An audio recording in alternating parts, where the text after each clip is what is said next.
Entrevista Destino 21.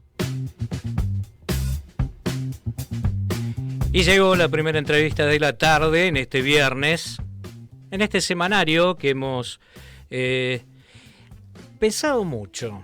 El nombre, Destino 21, Destino 21 es un año, el 21 es un siglo, el 21. Exacto. Es un deseo el 21. Y está del otro lado de la línea quien, todos dicen vocero, en realidad secretario de prensa y secretario de industria de la Confederación Argentina de la Mediana Empresa, conocida en los medios como CAME. ¿Con quién estamos hablando? Con el licenciado Pedro Cascales. Está allí. Así es, acá estoy. Buenas tardes, ¿cómo están ustedes, Juan Carlos, Lucía? Bueno, hola. Muy bien. ¿Cómo le va? Aquí lo saludo la doctora Lucía Savarese también. ¿Qué tal, Pedro? Muy bien, Lucía, muchas gracias a ambos por la llamada. Por favor, Destino 21 tiene como objetivo dos cosas: la reactivación económica, contribuir desde la comunicación, ¿no? Y la reactivación educativa y laboral. Así que se imagina que entidades como CAME no pueden estar ausentes para nuestras preguntas. Muy interesantes los ejes que plantean, realmente ejes centrales para la reactivación de la economía argentina. ¿Sabe lo que pasa, Pedro? Que lo decíamos al principio, ¿no? Hablábamos metafóricamente, ¿no? De la metafísica cuántica argentina, como algunos miran el 2023 y otros miran... hablábamos de un perro, ¿no? Un perro que está caminando por la calle, y algunos ni siquiera miran el perro, miran el 2023, y otros miran el popó que dejó el perro años atrás y se quejan de aquellos que le dicen, no pusiste la bolsita, pero del perro no se ocupa nadie, parece. Claro. Sí, bueno, realmente es así. Entonces, la primera pregunta, y me imagino que CAME tendrá como principal adhesión a las pymes, ¿no? ¿Cuántas pymes fueron afectadas por la pandemia y cuáles fueron las regiones en nuestro país más afectadas por esto? Bueno, la realidad es que nosotros hicimos a fin de año un estudio para analizar lo que fue locales cerrados, ¿no? Eso da una pauta bastante clara de cómo fue afectado el sector pequeño y mediano, porque la mayoría de los locales a la calle son de pequeñas y medianas empresas, y detectamos 90.000 locales cerrados en todo el país, y 40.000 pymes, que eran los propietarios o los que operaban esos locales, ¿no? Lo cual no quiere decir que todos hayan cerrado, puede ser que alguno esté trabajando por internet o incluso se haya informalizado, porque hay que decirlo también, ¿no? La realidad, la economía informal ha crecido mucho. Eso principalmente afecta a locales comerciales y de servicios, pero cuando uno agrega pequeñas industrias y otro tipo de servicios que no tienen locales a la calle, nosotros creemos que no hay un dato cierto todavía a la fecha, pero nosotros creemos que al menos 60.000 pequeñas y medianas empresas han cerrado durante esta pandemia y esta cuarentena tan prolongada, a pesar de que existió la ATP, que ayudó, que si no hubiera sido por eso seguramente hubiera sido mucho más grave la situación, pero la realidad es que tampoco alcanzó, porque cuando uno para la actividad, prácticamente hubo sectores que estuvieron parados 8 meses, sectores como el turismo y la gastronomía y la hotelería que prácticamente han estado parados hasta el presente, porque a pesar que operan, en algunos casos operan de manera muy restringida, así que ha sido un golpe muy fuerte. Ahora, con respecto a las regiones,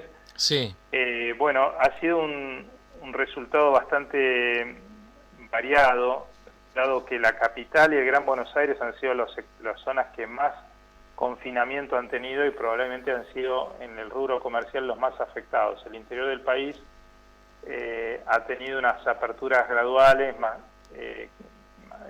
tempranas en el tiempo, con lo cual no han tenido ese cimbronazo tan duro como ha sido Capital y Gran Buenos Aires, ¿no? Pero realmente ha sido, ¿por qué digo variado? Porque hay zonas con temas de hotelería y de turismo, sobre todo del interior del país, que sí han sido gravemente afectados y no han podido recuperarse porque esos lugares, esas actividades dependían fuertemente del turismo y bueno, todos sabemos que el turismo ha sido muy escaso. No, Pedro, me acuerdo de una de las mejores nevadas en el invierno en Claro. Bariloche, Claro, en sin zonas de turismo. montaña, sin turismo, No, es realmente. una picardía. Sí, Aparte, otro tema que agrava la situación del turismo en el caso argentino es que tampoco hubo turismo extranjero, no hubo Claro. turismo extranjero. claro. Entonces hay zonas como puede ser Iguazú, como puede ser Bariloche, Sí. como puede ser el norte argentino, la Patagonia mismo, Santa Cruz, Tierra del Fuego, lugares lindísimos que lamentablemente al no haber turismo extranjero que tiene mayor poder adquisitivo también han sido afectados. Pero prácticamente, ya le digo, por eso es muy difícil regionalizarlo y decir, bueno, esta zona ha tenido un golpe tremendo, pero por supuesto que sí podríamos decir, si teníamos que sintetizarlo en una frase la respuesta, diría que Capital y Gran Buenos Aires, porque ahí se ha afectado no solo el comercio, sino también al turismo y a la industria, ¿no? La industria también ha sido afectada. Ustedes saben que en esta zona hay gran cantidad de industria textil y de calzado y de marroquinería, que también ha tenido una caída muy fuerte. Ujú. Entonces, bueno, es una situación que ha sido regionalmente muy dispar, digamos. No podemos decir que ha sido parejo en todo el país, depende de la zona, depende del rubro, ¿no? Según CAME, la caída de producción y venta en el 2020, ¿de cuánto estamos hablando? Y en el 2020 la caída fue del orden en lo que es comercio, del orden del 20%, depende si lo medimos a moneda constante o en cantidades, pero en el orden del 20% en todo el 2020, teniendo en cuenta que siempre se mide contra el año anterior, y el 2019 también había sido un año muy malo, que había caído casi un 10%, y si vamos hacia atrás, desde el 2012 el sector comercial PYME tiene caídas. En el sector industrial la caída fue un poco menor, porque ahí, digamos, está relacionado con otras variables, hay temas de exportación, hay sectores de la industria que proveen a grandes empresas, con lo cual, bueno, ha sido un poco menor la caída en el sector industrial. De todas maneras, repito, estamos siempre midiendo caídas sobre un 2019 que también había sido bastante malo. Claro. Y además estamos tomando una situación de un segmento PYME que hay que aclarar que es el mayor dador de empleo de la Argentina. 70% del empleo privado lo generan y lo producen las pymes. Pero así todo, a pesar de ser el eslabón más importante de la cadena productiva de la Argentina, es también el más débil, ¿no? Y venimos además con una situación financiera muy mala. La mayoría de las pymes están descapitalizadas. Entonces esto realmente nos agarra, esta pandemia y esta cuarentena tan larga nos agarró con la guardia muy baja. Y bueno, ese es el gran problema, el gran desafío que hay por delante, y por eso nosotros venimos reclamándole al gobierno que hay que continuar con los ATP, por lo menos para los sectores que tienen una situación de caída que no han podido recuperar. De eso vamos a entrar Bueno, al final de la nota, un reclamo concreto, porque no debe ser un reclamo solamente al gobierno nacional, sino a los provinciales. Exacto, a todos. ¿Sabe que queremos hacer un ping-pong? Acá en Destino 21 jugamos con fotos, pero como es un programa de radio online, nuestras fotos son audios. Perfecto. Así que la primera que le hace Lucía va. Es un minutito del audio del ministro de Economía, Martín Guzmán, en comunicación directa con Carlos Pagni en La Nación Más. Vamos a escucharlo. La tasa de depreciación va a ir cayendo y eso va a tener un impacto sobre los precios. Va a tener un impacto claro. La inflación se va a ir reduciendo mes a mes. Y eso era como lo habíamos programado. Lo mismo ocurrió con los precios internacionales. ¿Usted sigue apostando al 29%? Seguimos con los mismos objetivos macroeconómicos. No lo veo tan firme, ¿eh? Yo hablo así, pero hablo con firmeza desde los conceptos. Esto es lo que dijimos antes, lo mismo cuando en su momento discutíamos el tema de la brecha cambiaria, cuando se marcaba que iba a haber una devaluación, cuando la brecha llegó a ser entre el 130 y el 150% entre los tipos de cambio paralelo y el oficial. Y nosotros decíamos, no vamos a devaluar. No vamos a devaluar porque tenemos los instrumentos para revertir este problema. Y la brecha cayó entre 70 y 90 puntos porcentuales en 4 meses. Bueno, ahora con la inflación te digo lo mismo. Hay una dinámica de los primeros meses del año que nosotros esperábamos. y también esperamos que este problema vaya resolviéndose de una forma gradual, persistente. Pedro Cascales, vocero de CAME, ¿cuál es su reacción ante el 29% presupuestado por Guzmán? Bueno, sería espectacular, ¿no? Realmente poder llegar a un 29%. Lo veo difícil porque arrancamos enero con un 4% de inflación, Sí. febrero un 4%, marzo dicen algunos 4%, algunos Exacto. dicen más del 4%, Mm. así que si proyectamos esta inflación y tomando las palabras de Guzmán, digamos, de que podrían llegar a bajar más hacia adelante en los próximos meses, va a ser difícil bajar del 40% de la inflación, Claro, ¿no? claro. Lo cual es complicado. Realmente la inflación, obviamente que no es un problema de este gobierno ni del anterior, es un problema histórico en la Argentina. Creo que de 117 años, de los últimos 117 o 120 años de la Argentina, al menos 100 años tuvimos inflación alta, muy alta o hiperinflación. Solamente 20 años habremos tenido inflación de un dígito. Claro. Pero bueno, eso no es tampoco una excusa, ¿no? La realidad es que hasta que no se ataquen los problemas estructurales que generan la inflación, va a ser difícil bajar la inflación por más que uno hable con convencimiento Claro. o hable sólidamente. Acá no se trata de cómo se habla, se trata de qué se hace para resolver los temas. Y ya les digo, la inflación Claro. es un problema serio. Además, cuando uno habla de inflación, habla de un promedio. Sí. Cuando uno ve algunos ítems, por ejemplo, la inflación de febrero de transporte fue del 4,8%. Ujú.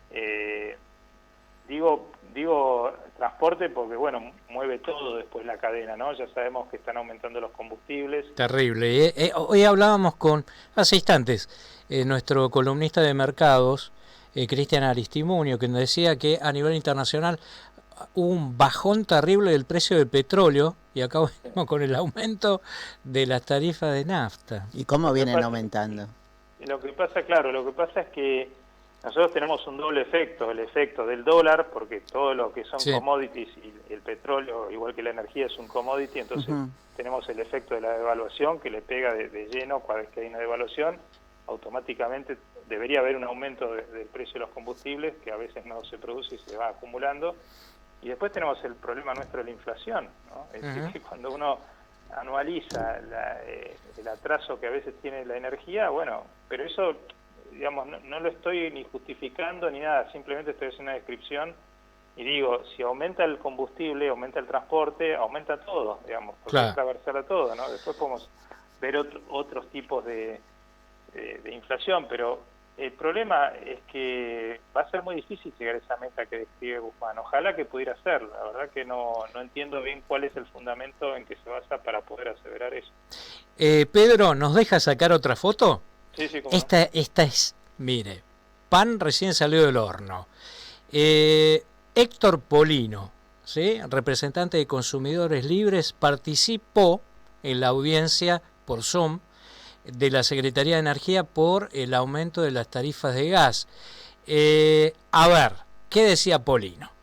Desde la Secretaría de Energía de la Nación se analizó cuál es el valor real del metro cúbico del gas en boca de pozo, cuál es el costo real de la producción del metro cúbico del gas, o es un valor que fijan las empresas y que luego el gobierno de turno traslada el aumento de ese valor del gas en boca de pozo a través de un aumento de tarifa o de un aumento de subsidios. Si se aumentan las tarifas, evidentemente se perjudica el bolsillo de los usuarios, no solo de los usuarios residenciales que consumen el gas natural, de las empresas, de las pymes, de las industrias, que le va a aumentar luego su estructura de costos y que lo van a trasladar al precio final de los productos.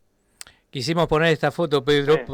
para que nos explique cómo influye el factor de los costos fijos, ¿no? Los servicios, el alquiler, la mano de obra, para el impulso actual de cierre de comercio. Correcto. Es un tema realmente, bueno, este tema que acaban de tocar da para un programa entero, ¿no? Más solo, ¿no? Pero claro, porque es un tema complejo, porque realmente el precio de los combustibles no es que en Argentina se guía por precio internacional, en el mundo se guía por precios internacionales, lo mismo que el tema de la soja u otros productos, así que querer poner un precio local suena atractivo y suena lindo para la tribuna, pero es un poco utópico, porque la mayoría de las petroleras son multinacionales y si acá le pisan el precio, les invierten acá, invierten en otro lado. Se va ¿Qué termina pasando? Terminamos pagando el gas importado a Bolivia. de Bolivia o en los barcos Claro. al doble o al triple de lo Sí. que no le pagamos al productor acá, ¿no? Tengo que ser intelectualmente honesto y decir las cosas más allá que me gustaría que fuera la energía sea baratísima, pero bueno, hay que decir esto también porque si no yo podría hacer un discurso para la tribuna y decirles, mire, sí, hay que especificarle la tarifa y bueno, Claro. en 5 años nos Exacto. quedamos sin energía, Sí. ¿no? Está claro. Dicho esto, también hay que hacer otro comentario. Lo que se le paga al productor en Boca de Pozo, y le aclaro, no tengo nada que ver con ningún productor, es 1/3 de más o menos la tarifa total que uno paga, a veces incluso menos. Los otros 2/3 se reparten casi en partes iguales entre impuestos Exacto. y los gastos de las distribuidoras o los costos que cobran las distribuidoras de energía, tanto las transportistas como las distribuidoras de cada ciudad o de cada pueblo, de cada zona. Con lo cual, es verdad que hay una parte que puede llegar a estar vinculada con el precio internacional, pero 2/3 tienen absolutamente nada que ver con el precio internacional y sí podrían ser de alguna manera especificados, ¿no? Y para terminar el punto, digo, también tiene que haber una segmentación de las tarifas. Una empresa pequeña y mediana generalmente no es energía intensiva, pero sí hay un porcentual que puede ser entre un 5 y un 10%, en cambio en su momento habíamos hecho un estudio bastante profundo del tema, que sí es energía intensiva, y esa pequeña y mediana industria, energía intensiva, un aumento rápido y violento lo descoloca totalmente, lo deja fuera de mercado e incluso lo puede llevar a la quiebra directamente. Entonces hay que hacer una segmentación donde se distribuya la carga de una manera que tenga en cuenta estas asimetrías, que a veces hay empresas energía intensivas pequeñas y medianas que no pueden sufrir un violento golpe de precio. Y también hay que analizar el tema de manera federal, porque nosotros en Capital Federal y Gran Buenos Aires hemos estado pagando y todavía pagamos energía mucho más barata que otros lugares del interior. Entonces también hay que hacer un balanceo a nivel federal y ver también que tenga cierta equidad la tarifa energética en general, ¿no? Porque eso tampoco en general en la historia ha pasado. Así que es un tema bastante complejo de abordar, pero que a veces se dicen discursos para la barricada que, bueno, pueden sonar atractivos, pero cuando uno analiza los números es otra bastante cosa. más complejo de lo que es, ¿no? Y después hay costos en las pymes que son tanto o más importantes que la energía, como por ejemplo el costo financiero, ¿no? Y bueno, de eso se habla poco. La tasa de interés que cobran los bancos y que han cobrado ha sido exorbitante, y bueno, y ese sí es un costo que a veces termina hundiendo a las pymes, y repito, se habla poquísimo, ¿no? Y te hago una consulta, ¿no? Sí. Para redondear el tema. Has hablado de la ATP, hoy tenemos el Repro, has hablado recién de los créditos financieros, que se necesitan créditos blandos o a tasa cero, ¿no? Para las empresas. Entonces, en función de todo eso, ¿cuáles son las medidas o lo que le está pidiendo CAME al gobierno nacional y a las provincias? Bueno, nosotros a lo largo de la pandemia hemos hecho más de 30 propuestas al gobierno nacional, incluso a gobiernos de las provincias, pero yo digo, para sintetizar, a nosotros nos parece que es central la generación, primero mantener los puestos de trabajo y después generación de nuevos puestos de trabajo. En ese sentido, la PYME es el engranaje central que puede rápidamente, ahí se calcula que hay 700.000 pequeñas y medianas empresas en el país. Si cada empresa tomara 2 empleados de promedio, se produciría la mayor revolución de generación de nuevos puestos de trabajo de la historia moderna de la Argentina, y eso es factible, pero para que eso suceda se necesitan básicamente, primero que que le saquen una mano de encima a la pyme más que le den una mano. Y esa mano se llama, por un lado, impuestos, por otro lado se llama carga financiera, por otro lado se llama un régimen laboral anacrónico que no ayuda, sino que desincentiva la generación de nuevos puestos de trabajo. Se llama incentivar la inversión, es decir, sacarle impuestos a la inversión. No puede tributar lo mismo alguien que invierte que alguien que se lleva el dinero bajo el colchón. Por eso hay que trabajar en una serie de ejes tendientes al mantenimiento y a la creación de más puestos de trabajo.